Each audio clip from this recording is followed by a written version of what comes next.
Hello students, मैं आनंद sir स्वागत करता हूं आप सभी का आपके अपने यूट्यूब चैनल साई-फाई स्टडी में। स्टूडेंट्स, आज की इस वीडियो में हम लोग क्लास 10th मैथ का very important question board exam 2024 यानी 2024 बोर्ड एग्जाम में आने वाले महत्वपूर्ण प्रश्नों को यहाँ पे देखने वाले हैं। यहाँ पे जितने भी प्रश्न हैं यह सभी प्रश्न आपके 4 नंबर वाले हैं और यह सभी प्रश्न बोर्ड एग्जाम 2024 के लिए अत्यंत महत्वपूर्ण है, इसलिए प्रत्येक प्रश्न को ध्यानपूर्वक जरूर देखिएगा स्टूडेंट्स। तो आइए वीडियो को स्टार्ट करते हैं स्टूडेंट्स। प्रश्न नंबर 1 है, एक भिन्न 1/3 हो जाती है जब उसके अंश में 1 घटाया जाता है और यह 1/4 हो जाती है जब हर में 8 जोड़ दिया जाता है, भिन्न ज्ञात कीजिए। ठीक है, तो अब देखिए इस प्रश्न को कैसे हल करेंगे। सबसे पहले हम मान लेंगे कि वह भिन्न x बटे में y है। तो यहाँ पे लिखते हैं माना भिन्न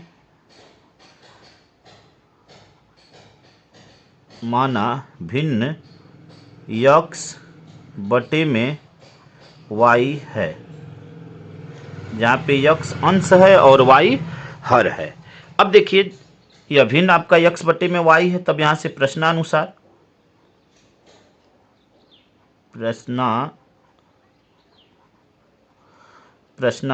अब देखिए प्रश्न में क्या कह रहा है। एक भिन्न 1/3 हो जाती है जब उसके अंश में 1 घटाया जाता है, यानी अंश में से 1 घटाते हैं तो वह 1/3 हो जाती है। यानी आपका क्या हो जाएगा, x माइनस 1 बटे में y बराबर, जब अंश में से 1 घटाते हैं तो भिन्न क्या हो जाती है, 1/3 हो जाती है। ठीक है, अब यहाँ से इसको हल कर लेते हैं। तो यहाँ से तिरछा गुणा करेंगे तो देखिए क्या हो जाएगा, आपका तिरछा गुणा होगा तो यह हो जाएगा आपका 3x माइनस 3 बराबर y, या इसी को और सॉल्व कर लेंगे तो 3x, y का इधर पक्षांतर कर लेंगे 3x माइनस y और 3 का इधर पक्षांतर कर लेंगे तो यह 3x माइनस y बराबर 3। इसको समीकरण फर्स्ट बना लेंगे। ठीक है, अब दूसरी कंडीशन देखिए क्या बोल रहा है, जब उसके अंश में 1 घटाया जाता है, हाँ यह तो हो गया, और यह 1/4 हो जाती है जब हर में 8 जोड़ा जाता है। अब दूसरी कंडीशन लेकर चलते हैं कि जब हर में 8 जोड़ते हैं, यानी y में 8 जोड़ेंगे तो x बटे में y प्लस 8 बराबर, तब वह क्या हो जाता है, 1/4 हो जाता है। यहाँ से तिरछा गुणा कर लेंगे, तिरछा गुणा करते हैं तो देखिए क्या मिलेगा, यहाँ से हो जाएगा आपका 4x और यह हो जाएगा बराबर y प्लस 8। पक्षांतर कर देंगे y का तो यह हो जाएगा 4x और माइनस y बराबर 8। अब यह हो जाएगा आपका समीकरण नंबर 2। अब समीकरण 1 और 2 से हमें x और y का मान निकालना है। तो यहाँ पे देखिए समीकरण 1 और 2 से हम क्या करेंगे, अगर समीकरण 1 में से समीकरण 2 को घटा दें तो हमें x का मान वहाँ से प्राप्त हो जाएगा। तो यहाँ पे क्या करेंगे, यहाँ पे लिखेंगे समीकरण 1 में से समीकरण 2 को घटाने पर, तो इसको ऐसे लिख देते हैं, समीकरण 1 माइनस 2। अब समीकरण 1 क्या है, 3x माइनस y बराबर 3, और समीकरण 2 क्या है, 4x माइनस y बराबर 8। अब यहाँ पे इसको समीकरण 1 में से 2 को घटाना है तो नीचे चिन्ह क्या कर देंगे, बदल देंगे। तो यहाँ पे चिन्ह को बदल देते हैं, तो यहाँ पे देखिए, यहाँ पे यह माइनस में और यह प्लस में, तो यहाँ से यह क्या हो जाएगा, 4 में से 3 जाएगा 1 होगा, और x तो 1 लिखने की ज़रूरत नहीं है, और चिन्ह हमेशा बड़ी संख्या माइनस में तो माइनस लगाएंगे। यहाँ पे देखिए यह माइनस मिलकर यह प्लस हो जाएगा, और यह प्लस में यह माइनस में तो यह कट जाएगा। यहाँ पे 8 में से 3 जाएगा 5 होगा, और चिन्ह बड़ी संख्या माइनस में है तो माइनस होगा, यानी यहाँ पे माइनस यह दोनों मिलकर प्लस हो गए। x की वैल्यू क्या आ गई, यहाँ से देखिए x बराबर 5 यह मिला, और यही मान अगर समीकरण 1 या 2 में रख दें तो हमें y का मान प्राप्त हो जाएगा। तो लिखेंगे x बराबर 5, चलिए समीकरण 1 में रखने पर समीकरण 1 में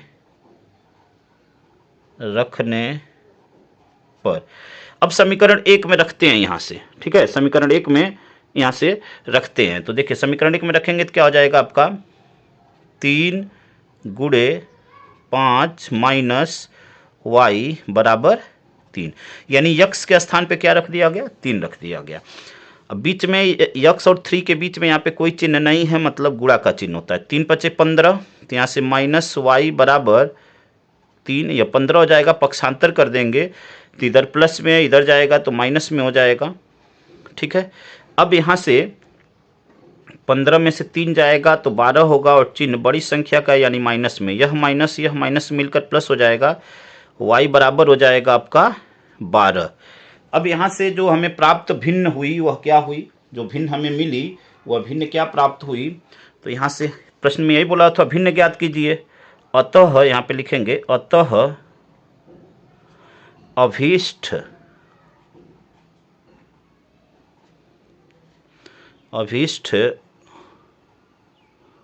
भिन्न बराबर, यक्स आपका अंश था तो यक्स की वैल्यू क्या आई थी 5, y आपका हर है, हर की वैल्यू क्या आई है 12, तो यही आपका आंसर हो जाएगा स्टूडेंट्स 5/12। उम्मीद करते हैं कि इस प्रश्न को आप बिल्कुल अच्छी तरह समझ गए होंगे, और यह प्रश्न आपके बोर्ड एग्जाम में 4 नंबर का प्रश्न है। आइए अगले प्रश्न को देखते हैं। अगला प्रश्न आपका प्रश्न नंबर 2 है, सिद्ध कीजिए कि 5 प्लस करड़ी में 3 एक अपरिमेय संख्या है। देखिए इस प्रकार का प्रश्न हर साल बोर्ड एग्जाम में एक प्रश्न जरूर पूछा जाता है, ठीक है। इस प्रकार का जो प्रश्न है हर साल बोर्ड एग्जाम में पूछा जाता है, और यह प्रश्न आप देख सकते हैं कि 3 सालों में रिपीटेड है, 2019, 22 और 23 में। पिछला प्रश्न भी इन्हीं 3 सालों में रिपीटेड था। अब यहाँ पे इस प्रश्न को करने के लिए सबसे पहले हम क्या करेंगे कि इसको मानेंगे, यह अपरिमेय संख्या सिद्ध करना है तो पहले हम मान लेंगे कि माना यह 5 प्लस करड़ी में 3 एक परिमेय संख्या है। तो यहाँ पे लिखेंगे माना 5 प्लस करड़ी में 3 एक परिमेय संख्या है, परिमेय संख्या है, ठीक है। जब यह परिमेय संख्या है तो इसे हम अंश और हर के रूप में लिख सकते हैं, इसे अंश और हर के रूप में लिख सकते हैं। तो इसलिए यहाँ से 5 प्लस करड़ी में 3 बराबर, इसको हम a/b के रूप में या p/q के रूप में लिख सकते हैं। अब यहाँ पे a/b के रूप में, जब यह परिमेय संख्या है तो परिमेय संख्या क्या करते हैं, अंश और हर के रूप में लिख लेते हैं। तो अंश और हर हमने मान लिया a और b है तो a/b के रूप में लिख लेते हैं, यानी यहाँ से इसलिए 5 प्लस करड़ी में 3 बराबर a/b, जहाँ पे a और b क्या हैं, सह अभाज्य संख्याएं हैं। यहाँ पे लिख लेते हैं जहाँ a तथा b सह अभाज्य संख्याएं हैं तथा b इक्वल टू नॉट 0 है, यानी b की वैल्यू 0 नहीं है, ठीक है। अब यहाँ से देखिए इतना करने के बाद क्या करेंगे, यहाँ से हमें जो करड़ी वाली संख्या है इसको अकेले करना है। इसको अकेले करने के लिए हम क्या कर देंगे, 5 का पक्षांतर कर देंगे। तो यहाँ से यह हो जाएगा आपका करड़ी में 3 बराबर a/b, और 5 का इधर पक्षांतर होगा तो -5 हो जाएगा। अब यहाँ से करड़ी में 3 बराबर इस 5 का 5 में गुणा, यहाँ b का 5 में गुणा हो जाएगा तो यह हो जाएगा आपका a - 5b, और बटे में पूरे के बटे में b, यानी जैसे आप एलसीएम लेकर सॉल्व करते हैं वैसे ही। अब यहाँ पे आप देख रहे हैं कि a और b क्या है, एक पूर्णांक है, ठीक है। a और b एक पूर्णांक है और यह बटे के रूप में भी है, यह पूर्णांक के साथ साथ क्या है, बटे के रूप में है। तो हम यहाँ से कह सकते हैं कि जब a और b पूर्णांक है और यह बटे के रूप में है तो यह एक परिमेय संख्या होगी, ठीक है। a और b क्या होगी, एक परिमेय संख्या, यानी a - 5b और बटे में b, यह पूरा क्या होगा, परिमेय संख्या होगी। और जब यह परिमेय संख्या होगी, परिमेय संख्या के बराबर में भी जो संख्या होगी वह भी परिमेय संख्या होगी, यानी करड़ी में 3 भी एक परिमेय संख्या होगी। लेकिन क्या होता है, इस बात का जो है विरोधाभास होता है। क्यों? क्योंकि जो संख्या करड़ी में होती है वह एक अपरिमेय संख्या होती है। इसलिए जो हमने कल्पना किया हुआ था कि 5 प्लस करड़ी में 3 एक परिमेय संख्या है, वह परिमेय संख्या न होकर क्या होगी, अपरिमेय संख्या होगी। तो वही चीज़ यहाँ पे लिखेंगे स्टूडेंट्स। तो देखिए यहाँ पे क्या लिखा है स्टूडेंट्स, चूंकि ए तथा बी पूर्णांक है, जो चीज़ें आपको बताया वही चीज़ें यहाँ पे लिखा कि ए और बी पूर्णांक है तथा ए माइनस 5b बटे में बी एक परिमेय संख्या होगी, और परिमेय संख्या के बराबर में भी जो संख्या है वह भी परिमेय होनी चाहिए। तो अतः करड़ी में 3 भी परिमेय संख्या होगी। परंतु इस तथ्य का विरोधाभास होता है, क्योंकि जो संख्या करड़ी में होती है वह एक अपरिमेय संख्या होती है। तो यहाँ पे वही लिखा गया कि करड़ी में 3 एक अपरिमेय संख्या है, इसलिए हमारी कल्पना गलत है। हमारी कल्पना कौन सी गलत है कि जो हमने माना था कि 5 प्लस करड़ी में 3 एक परिमेय संख्या है, वह गलत है। वह क्या होगी, अपरिमेय संख्या होगी। ठीक है, जैसे करड़ी में 3, अब जब भी कोई संख्या अपरिमेय होती है तो उसके साथ कोई संख्या जोड़ी जाए, घटाई जाए, या उसके साथ गुणे में हो या भाग में हो तो वह भी अपरिमेय होती है। तो यहाँ पे अगर करड़ी में 3 अपरिमेय संख्या है तो 5 प्लस करड़ी में 3 भी क्या होगी, अपरिमेय संख्या होगी। तो यहाँ पे वही चीज अब लिख देंगे कि अतः यहां से देखिए, अतः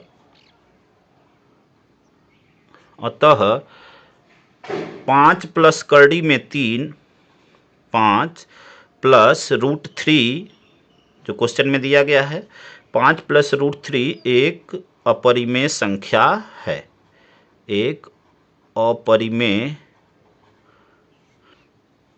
संख्या है। और यही सिद्ध करना था, तो यह सिद्ध हो गया। उम्मीद करते हैं स्टूडेंट्स कि दोनों प्रश्नों को आप बिल्कुल अच्छी तरह समझ गए होंगे, और इस प्रकार का प्रश्न हर साल बोर्ड एग्जाम में जरूर आता है। तो आइए अगले प्रश्न को देखते हैं स्टूडेंट्स। अगला प्रश्न आपका प्रश्न नंबर 3 है। 2 वर्गों के क्षेत्रफलों का योग 117 मीटर स्क्वायर है। यदि उनके परिमापों का अंतर 12 मीटर हो तो दोनों वर्गों की भुजाएं ज्ञात कीजिए। अब यहाँ पे देखिए, हम मान लेते हैं कि माना पहले वर्ग की भुजा x मीटर है। ठीक है, यह भी प्रश्न आपका बोर्ड एग्जाम 2019, 2022, 2023 में रिपीटेड है, और यह 2024 के लिए अत्यंत महत्वपूर्ण है। तो अब यहाँ पे देखिए कैसे इसको हल करेंगे। यहाँ पे मानेंगे, माना पहले वर्ग की भुजा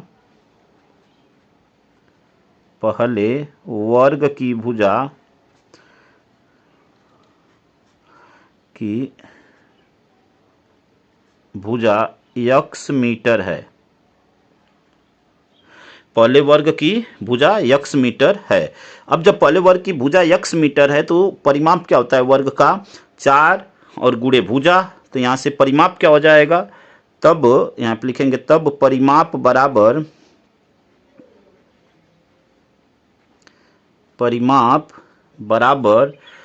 4x मीटर। ठीक है, अब देखिए प्रश्न में बोला हुआ है कि यदि उनके परिमापों का अंतर 12 मीटर हो। ठीक है, परिमापों का अंतर 12 मीटर हो, तो यहाँ पे दिया हुआ है, यानी आपका दूसरे वर्ग का परिमाप, देखिए दूसरे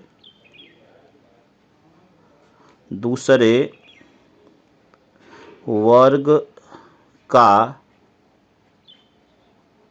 परिमाप माइनस पहले वर्ग का परिमाप बराबर 12, यह दिया हुआ है। ठीक है, अब देखिए जब यह दिया हुआ है तो अब यहाँ पे अगर दूसरे वर्ग के परिमाप की हम बात करें, ठीक है, दूसरे वर्ग के परिमाप की बात करें, अब यहाँ से हम क्या करेंगे, पहले वर्ग का परिमाप यहाँ पे क्या दिया हुआ है 4x, तो यहाँ पे अगर हम 4x रखेंगे और उसका पक्षांतर कर देंगे तो यहाँ से हमें क्या मिलेगा, देखिए 12, पहले वर्ग का परिमाप यानी यहाँ पे अगर 4x रखेंगे उसका पक्षांतर करेंगे तो यह क्या हो जाएगा 12 + 4x। ठीक है, उम्मीद करते हैं कि इस बात को आप समझ गए होंगे। यह दूसरे वर्ग का आपका परिमाप हो गया 12 + 4x मीटर। अब यहाँ से हमें दूसरे वर्ग की भुजा निकालनी है। ठीक है, दूसरे वर्ग की भुजा यहाँ से लिखेंगे, दूसरे वर्ग की भुजा। तो दूसरे वर्ग की भुजा आप जानते हैं कि वर्ग का जो परिमाप होता है 4 गुणे भुजा होता है, ठीक है ना। 4 गुणे भुजा, हमें भुजा का मान चाहिए, तो यह क्या हो जाएगा, यानी भुजा 4 गुणे भुजा होगा तो हम 4 कहाँ भेज देंगे, नीचे भेज देंगे, यानी इधर पक्षांतर करेंगे तो वह बटे में चला जाएगा, यानी 12 प्लस 4x बटे में 4। उम्मीद करते हैं कि इस लाइन को आप समझ गए होंगे। देखिए वर्ग का परिमाप, यानी वर्ग का परिमाप क्या होता है, 4 गुणे भुजा, ठीक है, यहाँ पे भुजा, ठीक है। अब 4 गुणे भुजा, अब हमें भुजा का मान चाहिए, इस 4 को क्या कर देंगे, इधर पक्षांतर कर दिया, यानी बटे में चला गया। अब यहाँ से यहाँ पे देखिए 4 हमें कॉमन मिल रहा है, तो यह हो जाएगा 3 प्लस यक्स, और यह बटे में 4, 4 से 4 क्या हो गया, कट गया, यानी दूसरे वर्ग की भुजा जो होगी 3 प्लस यक्स मीटर हो गई, ठीक है। अब यहाँ पे प्रश्न में बोला हुआ है कि दो वर्गों के क्षेत्रफलों का योग 117 मीटर स्क्वायर है। दो वर्गों के क्षेत्रफलों का योग 117 मीटर स्क्वायर है। तो देखिए एक वर्ग, जो पहला वर्ग की भुजा है वह यक्स मीटर है। यहाँ पे बोला हुआ ना दो वर्गों के क्षेत्रफलों का योग, तो पहले वर्ग की भुजा जो है यक्स स्क्वायर यक्स है, तो वर्ग का मतलब कि उसका स्क्वायर, यानी यक्स स्क्वायर प्लस, ठीक है, योग दिया हुआ। दूसरा वर्ग क्या है 3 प्लस यक्स, तो इसका भी स्क्वायर करेंगे, तो यहाँ पे 3 प्लस यक्स और उसका स्क्वायर बराबर किसके है 117 के, तो यहाँ पे 117। यहाँ से हल करके स्टूडेंट्स यक्स का मान निकालेंगे, तो यहाँ से हल करते हैं इसको, तो देखिए क्या हो जाएगा, यक्स स्क्वायर यहाँ पे a प्लस बी के होल स्क्वायर के फार्मूले में तोड़ेंगे, तो a स्क्वायर यानी 3 का स्क्वायर तो 9 प्लस बी स्क्वायर, बी का मान यक्स है तो यक्स स्क्वायर प्लस 2ab, तो 2 फार्मूले से a का मान 3 तो गुणे 3 और b का मान यक्स तो गुणे यक्स बराबर 117। अब यहाँ से इसको और सरल कर लेते हैं, तो यक्स स्क्वायर क्या हो जाएगा 2x स्क्वायर, ठीक है, 2x स्क्वायर, और यहाँ से क्या हो जाएगा देखिए 2 तिहाई 6x, तो प्लस 6x और प्लस 9 और माइनस 117 बराबर 0। अब यहाँ पे यह क्या हो जाएगा 2x स्क्वायर प्लस 6x और माइनस 117 में से 9 जाएगा तो क्या हो जाएगा 108 बराबर 0। अब यहाँ पे क्या करेंगे कि सभी पदों में 2 से भाग दे देंगे, यहाँ पे 2 है, सभी में 2 से भाग दे देंगे तो क्या हो जाएगा, यहाँ से देखिए 2 कट जाएगा यानी एक्स स्क्वायर हो जाएगा, यहाँ पे क्या हो जाएगा आपका 2 तिहाई 6, तो यह 3 हो जाएगा, 3x माइनस यहाँ पे क्या हो जाएगा 2 पचे 10 और 2 चौके 8 यानी 54 हो जाएगा, ठीक है। अब 54 का आपका ऐसा 2 भाग करना है जो कि घटाने पे 3 आए और गुणा करने पे 54 आए, तो 9 छके होता है 54 और 9 में से 6 जाएगा तो 3 आएगा, तो यहाँ पे उसी इसका गुणनखंड करेंगे, तो यहाँ पे हो जाएगा x square plus 9x minus 6x, 9 में से 6 गया 3 और 9 6 का गुणा होगा 54 आएगा माइनस 54। यहाँ से इन दोनों में एक साथ कॉमन, इन दोनों में एक साथ कॉमन, तो यहाँ से x कॉमन लेंगे तो x प्लस 9, यहाँ से माइनस कॉमन ले लेंगे और यहाँ से 6 कॉमन लेंगे तो यह भी हो जाएगा x प्लस 9। दोनों ब्रैकेट में सेम आ रहा है, मतलब हम लोग सही कर रहे हैं। अब यहाँ से देखिए यहाँ से x प्लस 9 दोनों में कॉमन मिल रहा है तो x प्लस 9 यहाँ से मिल गया और यहाँ से x माइनस 6 बराबर 0। अब यहाँ से हम लोग मान निकालेंगे तो देखिए x प्लस 9 बराबर 0, तो x बराबर क्या होगा -9 होगा। अब किसी भी वर्ग की जो भुजा होती है वो माइनस में नहीं होती है, तो यह ऋणात्मक मान क्या है संभव नहीं है, तो यहाँ पे लिख देंगे संभव नहीं है, यानी x का कौन सा मान संभव है, यह पॉजिटिव वाला, तो x माइनस 6 बराबर 0, तो x बराबर क्या हो जाएगा पक्षांतर कर देंगे तो 6, तो x बराबर 6, यानी पहला वर्ग जो हमने माना था x माना था तो पहले वर्ग की भुजा 6 हो गई और दूसरे वर्ग की भुजा तो 3 प्लस x था, तो वहाँ से उसको निकाल लेंगे, ठीक है ना। तो यहाँ पे देखिए दूसरे पहला वर्ग तो आ गया 6 और दूसरे वर्ग की भुजा, दूसरे वर्ग की भुजा बराबर 3 प्लस x, बराबर 3 और यक्स का मान क्या आया यहाँ पे, यक्स का मान यहाँ पे क्या आया है 6।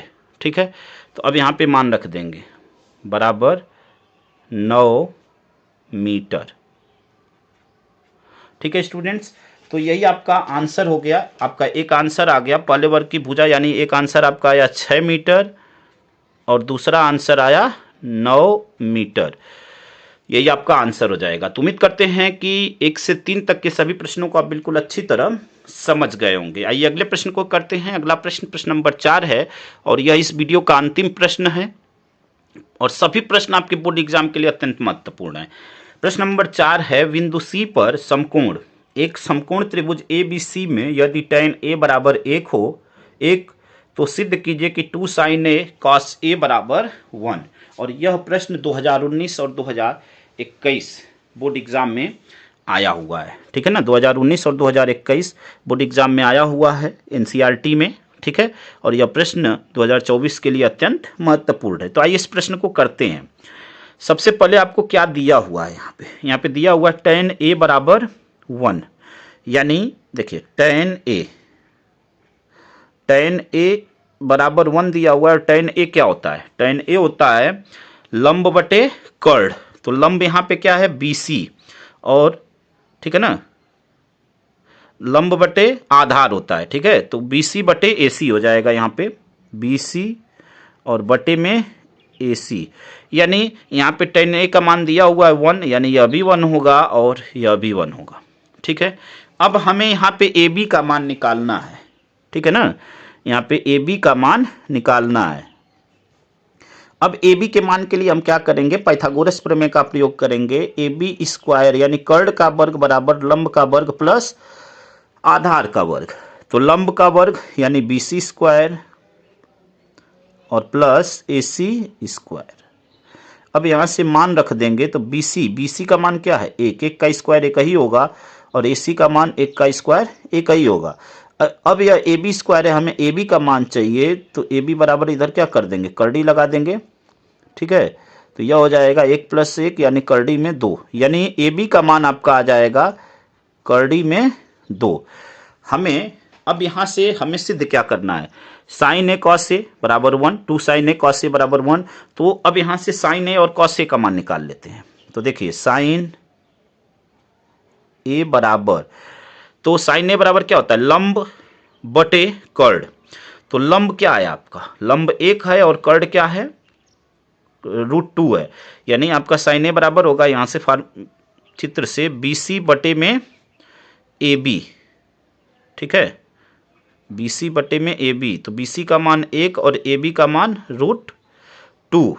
ठीक है, अब ऐसे ही cos A, तो cos A क्या हो जाएगा, cos क्या होता है आधार। ठीक है, आधार बटे कर्ण। तो आधार आपका क्या है AC और कर्ण क्या है AB। तो यहाँ से इसका मान क्या हो जाएगा 1 बटे में √2। अब सिद्ध क्या करना है, देखिए सिद्ध करना है, सिद्ध करना है, सिद्ध करना है। सिद्ध क्या करना है कि 2 sin A cos A बराबर 1। अब यहाँ से लेफ्ट हैंड साइड ले लेंगे। ठीक है, यहाँ से लेफ्ट हैंड साइड ले लेंगे, तो लेफ्ट हैंड साइड बराबर क्या हो जाएगा 2 sin A cos A। Left hand side यानी यहाँ से यहाँ तक लेफ्ट हैंड हो गया, बराबर के उधर राइट हैंड हो गया। अब यहाँ से sin A cos A का मान रख देंगे, तो 2 गुणे sin A का मान क्या है 1 बटे में √2 गुणे cos A का मान 1 बटे में √2। अब यहाँ पे √2 और √2 का मल्टीप्लाई हो जाएगा तो रूट हट जाएगा, यानी यह हो जाएगा 2 गुणे 1 बटे में, जब रूट का मल्टीप्लाई हुआ तो यह क्या हो जाएगा √4 हो जाएगा, और √4 का वर्गमूल क्या हो जाएगा 2 हो जाएगा, यानी 2 से 2 आपका कट गया बराबर 1। और यह आपका आ गया राइट हैंड साइड। यहाँ पे आप देख रहे हैं बराबर 1 प्रूफ करना था, बराबर राइट हैंड साइड। ठीक है, तो यहाँ पे लिख देंगे प्रूव्ड। तो यही आपको सिद्ध करना था। तो उम्मीद करते हैं स्टूडेंट्स की 1 से 4 तक के सभी प्रश्नों को आप बिल्कुल अच्छी तरह समझ गए होंगे। स्टूडेंट्स, अगर यह वीडियो आपको अच्छा लगा हो तो वीडियो को लाइक शेयर कमेंट करें। चैनल पे नए हैं तो चैनल को जरूर सब्सक्राइब करें और ऐसे ही प्रश्नों की लगातार आपको वीडियो मिलती रहेगी। इस चैनल पे आपके ऑब्जेक्टिव प्रश्न भी डाले गए हैं। अगर वह वीडियो आप नहीं देखे हुए तो नीचे डिस्क्रिप्शन में आपको लिंक मिल जाएगा, वहाँ से उन सभी वीडियो को एक बार जरूर देखें। आप सभी का धन्यवाद। जय हिंद, जय भारत।